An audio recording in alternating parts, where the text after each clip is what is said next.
ಎಲ್ರಿಗೂ good morning. Welcome back to Basavanjali's YouTube channel. ಎಲ್ಲರೂ ಹೇಗಿದ್ದೀರಾ? ಇವತ್ತು ನಾನು ರಾಗಿ ಚಪಾತಿ ಟ್ರೈ ಮಾಡಿದ್ದೆ ರೀ. ಫಸ್ಟ್ ಟೈಮ್ ಟ್ರೈ ಮಾಡಿದೆ. ಹಾಗೆ ಒಂದು ರ್ಯಾಂಡಮ್ ಆಗಿ ವಿಡಿಯೋನ ಮಾಡ್ಕೊಂಡಿದ್ದೆ ರೀ.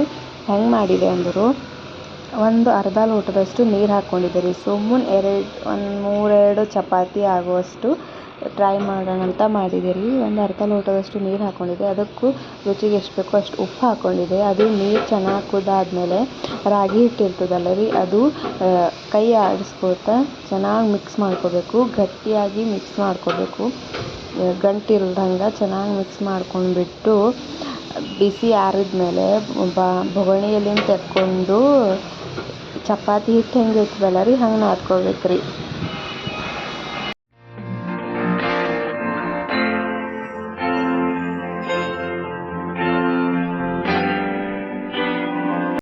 ಅದೆಲ್ಲ ಆದ್ಮೇಲೆ ರೀ, ಬೋಣಿದಾಗಿನ ತೊಗೊಂಡು ಹಿಂಗೆ ಕೆಳಗೆ ರೊಟ್ಟಿ ಮಣಿ ಇದ್ರೆ ರೊಟ್ಟಿ ಮಣಿ ಮೇಲೆ ಹಾಕೋಬೇಕ್ರಿ. ಇಲ್ಲ ನಾನು ಗ್ಯಾಸ್ ಕಟ್ಟಿ ಮೇಲೆ ಮಾಡತ್ತಿದ್ದೆ ರೀ. ಹಂಗೆ ಹಾಕ್ಕೊಂಡು ಚೆನ್ನಾಗಿ ಗೋಧಿ ಹಿಟ್ಟು, ನಂದು ಮಿಕ್ಸ್ ಮಾಡಿದ್ದು ರಾಗಿ ಹಿಟ್ಟು ಥೋಡೆ ಲೂಸ್ ಆಗಿತ್ತು ರೀ. ಅದಕ್ಕೆ ಇನ್ನೊಂದು ಥೋಡೆ ರಾಗಿ ಹಿಟ್ಟು ಸೇರಿಸ್ಕೊಂಡು ಚಪಾತಿಗೆ ಯಾವ ರೀತಿ ಹಿಟ್ಟನ್ನ ನಾದ್ಕೋತೇವಲ್ಲ ರೀ, ಹಂಗೆ ಆ ಹದದಾಗ ಹಿಟ್ಟನ್ನ ನಾದ್ಕೊಂಡಿದ್ದೆ ರೀ. ನಾದ್ಕೊಂಡ್ಬಿಟ್ಟು ರೋಲ್ ಆಗಿ ಬೌಲ್ ಆಗಿ ಮಾಡ್ಕೊಂಡಿದ್ದೆ ರೀ. ಹಿಂಗಾಗಿತ್ತು ರೀ ನನ್ನ ಹಿಟ್ಟು. ನಾನು ಹಿಂಗೆ ಮಾಡ್ಕೊಂಡಿದ್ದೆ. ಆಮೇಲೆ ಅದು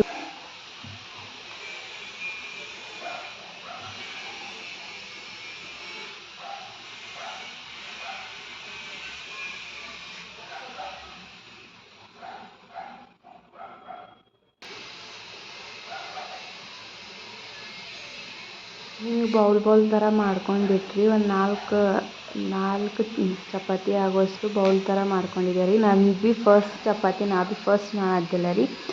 ಅದಕ್ಕೆ ಫಸ್ಟ್ ಚಪಾತಿ ನಂದು ಭೀ ಥೋಡೆ ಕೆಡ್ಸೋಗಿತ್ತು. ಅದು ಗೊತ್ತಾಗಿಲ್ಲ ರೀ ಹೆಂಗೆ ಮಾಡಬೇಕು, ಯಾವ ರೀತಿ ಮಾಡ್ಬೇಕಂತ ಹೇಳಿ ಕೆಡ್ಸೋಗಿತ್ತು. ಅದು ಕೆಡ್ಸೋಗಿದ್ದ ಚಪಾತಿನ ತೆಗೆದು ಹಾಕಿಬಿಟ್ಟು ಮತ್ತೆ ಹೊಸ ಚಪಾತಿ ಟ್ರೈ ಮಾಡತ್ತಿದ್ದೆ ರೀ. ಅದು ಸ್ವಲ್ಪ ರೌಂಡ್ ಮಾಡಿಕೊಂಡು ಚೆನ್ನಾಗಿ ಹಿಟ್ಟನ್ನ ಸವರ್ಕೊಂಡ್ಬಿಟ್ಟು ಸ್ಲೋ ಆಗಿ ಲಟ್ಟಿಸ್ಕೋಬೇಕು ರೀ. ಸ್ಲೋ ಆಗಿ ಲಟ್ಟಿಸ್ಕೊಂಡು ಚಪಾತಿ ಚಂದ ಬರ್ತದೆ ರೀ. ಚಂದ ರೌಂಡ್ ಶೇಪ ಅಂತ ಮಾಡ್ಬೇಕಂದ್ರೆ ತೋಲ್ ಕಷ್ಟ ಆಗಿತ್ತು ರೀ. ಅದಕ್ಕೆ ನಂಗೆ ಹೆಂಗೆ ಬಂತು ಹಂಗೆ ಮಾಡಿದೆ ರೀ. ಚಂದ ರೌಂಡ್ ಲಟ್ಟಿಸ್ಕೋಬೇಕು ರೀ. ನಿಮಗೆ ಎಷ್ಟು ತೆಳು ಬೇಕು ದಪ್ಪ ಬೇಕು ಹಂಗೆ ಲಟ್ಟಿಸ್ಕೊಂಡ್ಬಿಟ್ಟು ಚಪಾತಿನ ಮಾಡ್ಕೊಂಡಿದ್ದೆ ರೀ. ಫಸ್ಟ್ ಟೈಮ್ ಟ್ರೈ ಮಾಡಿದೆ ರೀ. ಬಟ್ ಚಂದ ಬಂದಿತ್ತು ರೀ. ಇಷ್ಟ ಆಯ್ತು ರೀ ನನಗೆ. ಟ್ರೈ ಮಾಡಿದ್ಕೆ ಚಂದ ಬಂದದ ಅಂತ ಖುಷಿ ಆಯ್ತು ರೀ.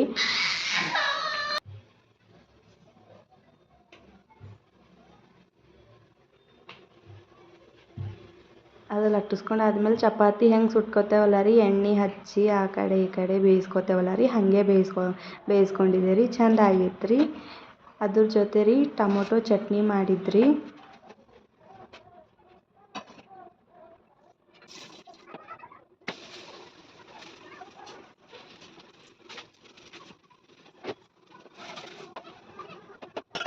ರಾಗಿ ಚಪಾತಿಗೆ ಕಾಂಬಿನೇಷನ್ ಆಗಿ ಟೊಮೊಟೊ ಪಲ್ಯ ಅಂತಾರೆ ರೀ ನಮ್ಮ ಕಡೆ, ಟೊಮೊಟೊ ಚಟ್ನಿ ಭೀ ಅಂತಾರೆ ರೀ.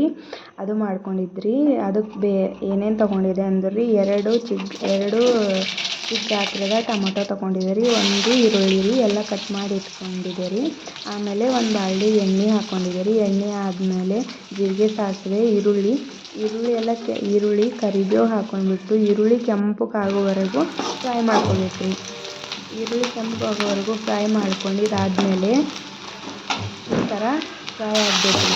ಕೆಂಪಗಾದ್ಮೇಲೆ ಆಮೇಲೆ ಕಟ್ ಮಾಡಿ ಇಟ್ಕೊಂಡಂಥ ಟೊಮೊಟೊ ಕೂಡ ಹಾಕ್ಕೊಂಡು ಫ್ರೈ ಮಾಡ್ಕೋಬೇಕು ರೀ. ಚೆನ್ನಾಗಿ ಫ್ರೈ ಮಾಡ್ಕೋಬೇಕು ರೀ. ಬೇಗ ಬೇಯಬೇಕಂದ್ರೆ ಚೆನ್ನಾಗಿ ಫ್ರೈ ಮಾಡ್ಕೋಬೇಕು. ಆಮೇಲೆ ರುಚಿಗೆ ತಕ್ಕಷ್ಟು ಉಪ್ಪು ಹಾಕ್ಕೊಂಡು, ರುಚಿಗೆ ಎಷ್ಟು ಅರಿಶಿನ ಮತ್ತು ಪುಡಿ ಖಾರ, ನಿಮಗೆ ಎಷ್ಟು ಖಾರ ಅನುಗುಣವಾಗಿ ಖಾರನ ಹಾಕ್ಕೋಬೇಕು ರೀ. ಹಾಕೊಂಡಾದ್ಮೇಲೆ ಚೆನ್ನಾಗಿ ಮಿಕ್ಸ್ ಮಾಡ್ಕೊಂಡ್ಬಿಟ್ಟು ಚೂರು ಹನಿ ನೀರು ಹಾಕ್ಕೊಂಡ್ಬಿಟ್ಟು ಮಿಕ್ಸ್ ಮಾಡ್ಕೊಂಡು ಬೇಯಕ್ಕೆ ಬಿಡಬೇಕು ರೀ. ಅದಾದಮೇಲೆ ಕೊತ್ತಂಬರಿ ಸೊಪ್ಪು ಬೇಯ್ದಾದ್ಮೇಲೆ ಕೊತ್ತಂಬರಿ ಸೊಪ್ಪು ಹಾಕ್ಕೊಂಡಿದ್ದೆ ರೀ. ಹಾಕ್ಕೊಂಡ್ಬಿಟ್ರೆ ರಾಗಿ ಜೊತೆ ಟೊಮೆಟೊ ಚಟ್ನಿ ಕಾಂಬಿನೇಷನ್ ಸೂಪರ್ ಆಗಿರ್ತಿತ್ತು ರೀ. ನಾನು ಫಸ್ಟ್ ಟೈಮ್ ರಾಗಿ ಚಪಾತಿ ಮಾಡಿದೆ ರೀ. ಹೇಗೆ ಇಷ್ಟ ಆದರೆ ಲೈಕ್ ಮಾಡಿ, ಸಬ್ಸ್ಕ್ರೈಬ್ ಮಾಡೋದನ್ನು ಮರಿಬೇಡಿ. ಪ್ಲೀಸ್ ಸಪೋರ್ಟ್ ಮಾಡಿ.